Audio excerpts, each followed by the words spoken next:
Frères et sœurs, shalom. Après avoir célébré avec beaucoup de foi la solennité de la nativité de notre Seigneur Jésus-Christ, et voilà, le dimanche suivant est dédié à la célébration de la Sainte Famille, la famille de Nazareth, composée de Joseph, Marie et l'enfant Jésus. Frères et sœurs, cette famille de Nazareth nous est proposée comme source d'inspiration pour nos familles aujourd'hui et aussi modèle de vertus pouvant stabiliser et maintenir fortes nos familles aujourd'hui qui sont sûrement confrontées à des difficultés énormes de compréhension et aussi à du vécu. Il est important de comprendre que la famille de Nazareth n'est pas proposée modèle, d'autant plus qu'elle n'avait pas vécu de difficultés ou bien qu'elle a mené à une vie facile. Non, mais non. La famille de Nazareth a vécu, a traversé des moments difficiles, mais s'est montrée forte, mais aussi fidèle à Dieu. C'est ce qui fait la force de cette famille. Et voilà, source d'inspiration pour nous aujourd'hui.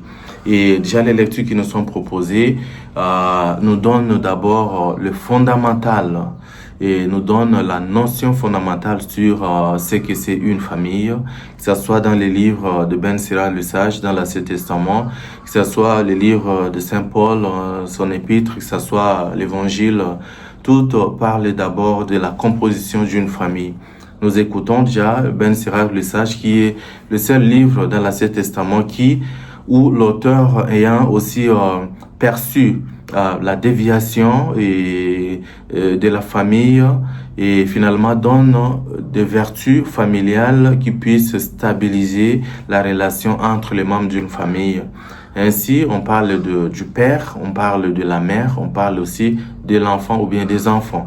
Dans la première lecture, dans la deuxième lecture, Saint Paul aussi, en donnant cet enseignement magistral qui est souvent repris et pendant des mariages, il parle finalement de la soumission de la femme envers l'homme, de l'amour de l'homme envers sa femme, de l'obéissance des enfants envers leurs parents. Et dans l'évangile, classiquement, nous trouvons Joseph le père, nous trouvons Marie la mère et l'enfant Jésus aussi comme enfant. Et finalement, il n'y a plus de confusion. Il est clair que la famille est faite d'un père, d'une mère et des enfants, au-delà de toute déviation, toute cette perversité qui prend finalement ampleur aujourd'hui et qui bouscule l'enseignement de l'Église sur la notion de la famille.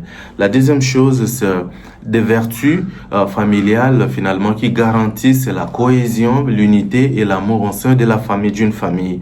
Dans la première lecture, l'auteur sacré met plus l'accent sur l'aspect de la responsabilité. La responsabilité d'un père envers ses enfants, mais beaucoup plus des enfants envers le père.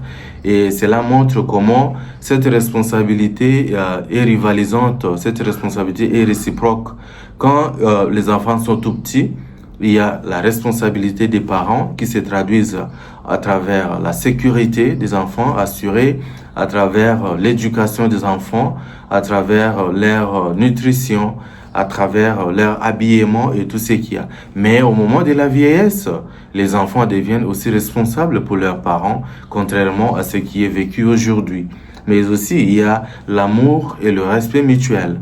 L'amour se traduit dans plusieurs angles dans une famille. D'abord, la cohésion familiale, l'affection qui doit se rivaliser entre les membres de la famille quand ça n'existe plus et finalement la famille devient volatile, personne ne sait assumer ce qu'il a assumé, mais aussi l'obéissance c'est beaucoup plus des enfants envers leurs parents parce qu'avec l'expérience des parents, il y a de quoi quand même montrer les chemins aux enfants.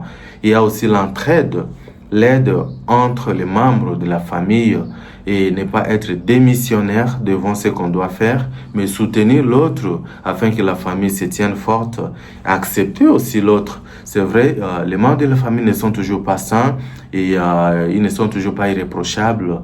Il y a de quoi nous aider, nous accepter, nous tolérer, mais nous aider à nous améliorer. Mais un aspect très important de la famille, c'est l'accueil du don de la vie et de sa protection qui se traduit à travers la fécondité. Et quand on parle d'une famille de père, mère et enfant, ça veut dire que les parents accueillent les dons de la vie venus de Dieu et la protègent. Il n'est pas ici question d'assassinat, il n'est pas ici question de négligence, mais il est ici question de responsabilité une fois de plus.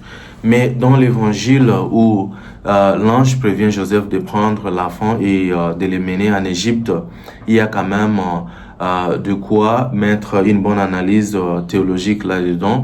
Nous trouvons que le libérateur Moïse passe presque le même scénario. Et il est rescapé aussi, fruit de la haine des puissants de ce monde. Il est caché et il ressort libérateur. L'enfant Jésus aussi, fruit de la haine aussi des puissants de ce monde, des gouvernants, il s'échappe toujours en Égypte comme Moïse et finalement il ressort sauveur. Ça veut dire pour nous et pour les parents que la vie des enfants est tout un mystère que Dieu nous offre. Et c'est un mystère à ne pas comprendre aussitôt, mais aussi un mystère à protéger et à orienter afin que les enfants découvrent ce que c'est leur mission dans ce monde. Alors quand nous démissionnons devant notre responsabilité face aux enfants, quand nous ne les aidons pas à connaître Dieu, quand nous ne les aidons pas à nourrir leur savoir, et voilà, nous étouffons ces mystères-là et demain, ce qui devrait être la mission d'un enfant est finalement brisé. Nous sommes invités, frères et sœurs, en ce dimanche à prier pour nos familles afin qu'il existe la cohésion, qu'il existe l'amour réel, la responsabilité, afin aussi que l'accueil de la vie des enfants nous donnés aux parents puisse vraiment être respecté et nourri. Que le Seigneur bénisse nos familles, les prévienne de tout danger. Au nom du Père et du Fils et du Saint-Esprit. Amen.